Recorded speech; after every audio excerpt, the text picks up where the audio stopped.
Além de serem os atuais presidente e primeira-dama do Brasil, Lula e Janja são um casal bem poderoso. Você já parou para pensar como é a atual casa em que eles vivem? Nesse vídeo vamos te mostrar a residência de Lula e Janja em 2023.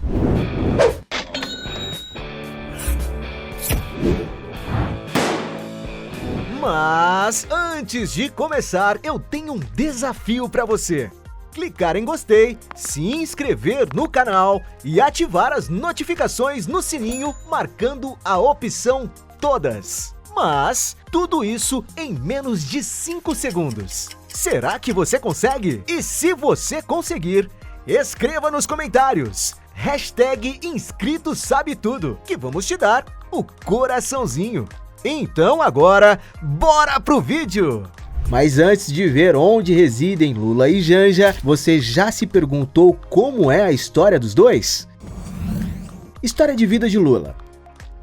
Nascido em 1945 em Caetés, município localizado em Pernambuco, Luiz Inácio Lula da Silva, mais conhecido como Lula, é um dos mais famosos presidentes do Brasil. Vindo de uma família humilde, com pais lavradores, agricultores, o jovem se mudou para a capital paulista e ingressou em um curso do Senai de tornearia mecânica e começou a trabalhar em uma metalúrgica. Foi nesse emprego que, no ano de 1964, Lula perdeu seu dedo mindinho. Por influência de um de seus irmãos, Lula começou a frequentar o Sindicato dos Metalúrgicos em São Bernardo do Campo e Diadema, se tornando uma personalidade influente entre os trabalhadores e sendo eleito líder desse mesmo sindicato, momento marcado por seu emblemático discurso para os metalúrgicos. Nesse período, entre 1964 e 1985, em que o Brasil passava por uma ditadura militar, seu envolvimento com greves fez ele ser alvo da repressão, sendo preso por 31 dias no ano de 1980. Mais tarde, se candidatou para governador do estado de São Paulo pelo Partido dos Trabalhadores, mas não foi eleito. Seu primeiro cargo na política foi como deputado federal de São Paulo em 1986. Em 1989, Lula se candidatou para a presidência da República, sendo derrotado por Fernando Collor de Mello, e nas duas próximas eleições foi derrotado por Fernando Henrique Cardoso, conseguindo chegar à presidência só em 2002, ano em que derrotou José Serra com 61% dos votos. Foi quando ele teve quase 53 milhões de votos. Na época, se tornou o segundo presidente mais votado do mundo. Em sua reeleição, teve mais de 58 milhões de votos.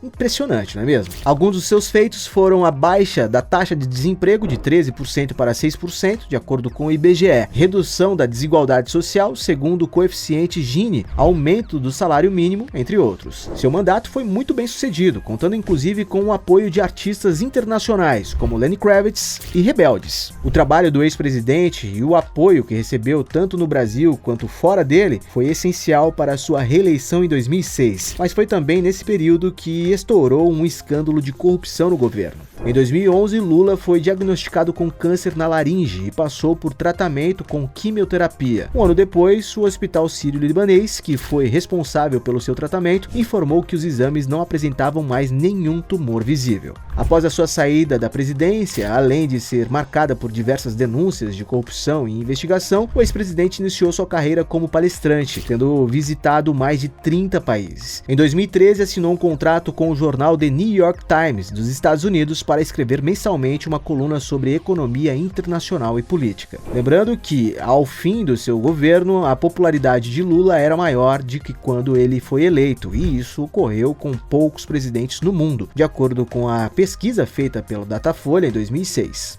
Por isso que, mesmo com sua prisão em 2018, o presidente continuou tendo grandes apoiadores e uma força inegável na política brasileira. Ou seja, não é de se admirar que, ao ser reeleito como presidente do Brasil em 2022, a vitória de Lula foi sobre uma margem apertadíssima, com 50,83% dos votos válidos contra 49,17% para Bolsonaro. Lembrando que nenhuma eleição havia sido tão acirrada desde a redemocratização do país iniciada em 1985.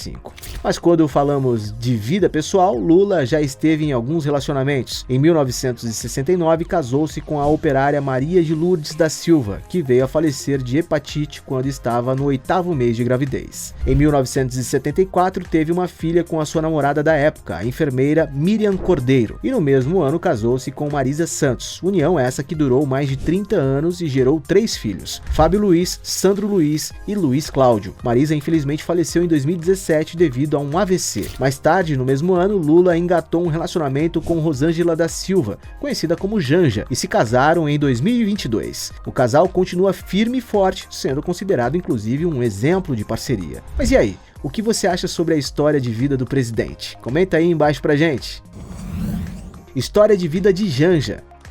Rosângela da Silva, mais conhecida como Janja, nasceu em 1966 em União da Vitória, no estado do Paraná. Mudou-se para Curitiba enquanto criança e filiou-se ao Partido dos Trabalhadores, o PT, em 1983. Com apenas 17 anos, cursou Ciências Sociais na Universidade Federal do Paraná, UFPR, e especializou-se em História na mesma, chegando até a dar aulas na Universidade Estadual de Ponta Grossa. Ela ingressou na Hidrelétrica Itaipu Binacional com apenas 38 anos. Em termos políticos, Rosângela trabalhou no PT na Assembleia Legislativa do Paraná como parte da liderança de 2012 a 2016. Trabalhou na Eletrobras, no Rio de Janeiro, voltou a Itaipu em 2016, mas definitivamente abandonou a usina hidrelétrica em 2020. Já se tratando de sua vida amorosa, ela e Lula se conheceram há décadas, mas começaram o seu relacionamento em 2018, meses após o falecimento de Marisa Letícia Lula da Silva. Segundo Janja, o romance começou após a prisão do presidente, já que ela frequentemente o visitava na sede da Polícia Federal em Curitiba, sendo que o primeiro encontro de fato do casal aconteceu no Dia dos Namorados, em 2018.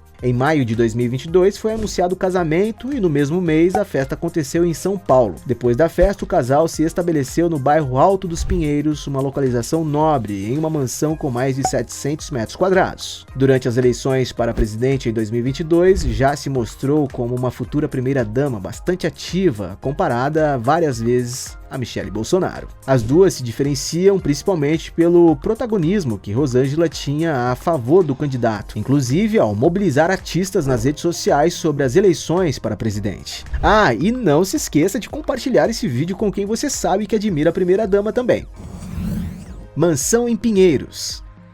Após o casamento de Lula com Rosângela da Silva, os dois decidiram morar juntos numa casa bastante luxuosa. Apesar de não se ter muitas informações a respeito do imóvel, sabe-se que a mansão situada em Pinheiros, uma região nobre de São Paulo, possui mais de 700 metros quadrados. O imóvel possui muros altos, algo que foi decisivo na hora da escolha, além de 4 suítes, 8 banheiros, piscina, jardim, churrasqueira e 5 vagas de garagem. Não há muitas imagens disponíveis sobre a residência, entretanto, nas poucas que temos, é possível notar paredes brancas e com poucos quadros, o que cria uma sensação de um interior mais clean e aconchegante. A piscina da residência permite que o presidente e sua atual esposa possam curtir os dias mais quentes acompanhados dos amigos do casal. A casa custa mais de 5 milhões de reais, entretanto o casal optou por alugar ela por um valor de R$ 20.500 mensais. Nada mal, não é mesmo? Eu ia me esbaldar em uma casa dessas, e você? Entretanto, após a vitória do candidato, o casal tem uma agenda bastante apertada de compromissos, o que implica que eles mal tinham tempo de aproveitar as terras paulistas. Por isso, em maio de 2023, portais noticiaram que eles estavam entregando as chaves da mansão, alegando que os gastos seriam desnecessários com a ausência deles. Se até esse casalzão economiza, quem sou eu para não fazer o mesmo, não é? E aí, já deixou seu joinha no vídeo? Mas o que acha de antes de vermos a residência oficial do casal, dar uma olhadinha na que oferece um pouco de lazer?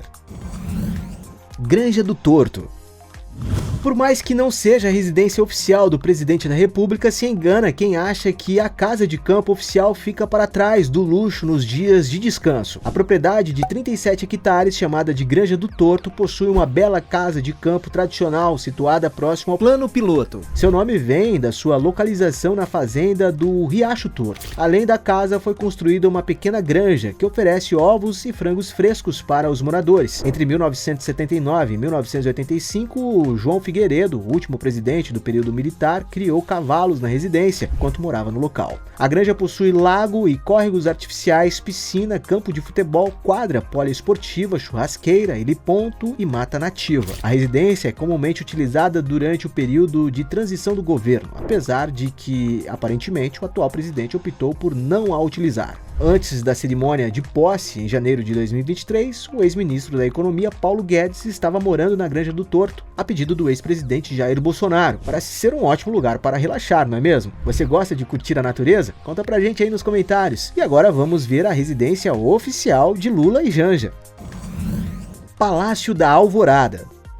O presidente da República em exercício tem direito a usar o Palácio da Alvorada. Assim, Lula não deixou de aproveitar o que sua posição novamente oferece. Projetado pelo renomado arquiteto Oscar Niemeyer, é uma das construções do modernismo brasileiro mais importantes, principalmente por ter sido a primeira obra na capital que englobava a técnica da alvenaria. Sua localização é uma península no Lago Paranoá e foi inaugurada em junho de 1958 pelo presidente Juscelino Kubitschek. Sua estrutura horizontal possui uma capela e lembra as antigas construções de fazenda na época do Brasil colonial. Seu formato diferente, com colunas externas, lembram as redes em varandas, como as que contornavam os casarões coloniais. Um espelho d'água se encontra num dos lados do palácio, que reflete a edificação, contemplando com a obra As Iaras. Essa obra de Alfredo Seciati é feita em bronze e ornamenta a residência do presidente. A residência oficial do chefe de Estado é composta por subsolo, que abriga um auditório para 30 pessoas, sala de jogos, almoxerifado, despensa, cozinha, lavanderia e a administração do palácio, térreo com salões utilizados pelo presidente da República para compromissos oficiais de governo, primeiro andar que constitui a parte residencial do palácio, onde se encontram 4 suítes e salas íntimas. Atualmente, o Palácio da Alvorada está fechado para visitação, mas a primeira-dama Janja tem planos para reabrir para o público. Em janeiro de 2023, Rosângela da Silva, esposa de Lula, resolveu abrir as portas para a imprensa para mostrar o atual estado do Palácio da Alvorada. A reportagem para a Globo News apontou que a residência apresenta diversos danos, como tapetes e sofás rasgados, infiltração nas paredes, janelas quebradas e obras de artes que sumiram. A ex-primeira-dama Michele Bolsonaro rebateu as críticas e disse que ela e seu marido, Jair Bolsonaro, haviam preservado o palácio durante a sua estadia. Mas não dá para negar que é uma luxuosa mansão pertencente ao presidente da República. Ele merece com tanto trabalho que tem para fazer, não é mesmo? E Janja também.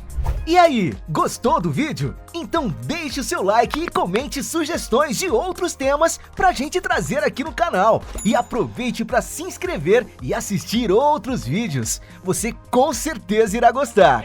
Canal Sabe Tudo, sua curiosidade em forma de vídeo.